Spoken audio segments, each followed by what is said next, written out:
Welcome to my channel. మీ పిల్లలు అన్ని లెసన్స్ జాగ్రత్తగా చదివినా ఎగ్జామ్ టైంలో బ్లాంక్ అయిపోతున్నారా?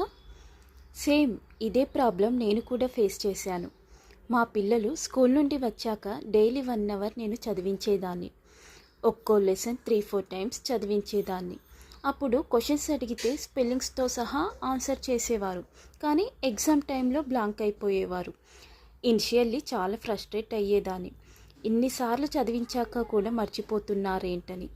కానీ తర్వాత తెలిసింది, రీడింగ్ ఈజ్ డిఫరెంట్, అండర్స్టాండింగ్ ముఖ్యమని.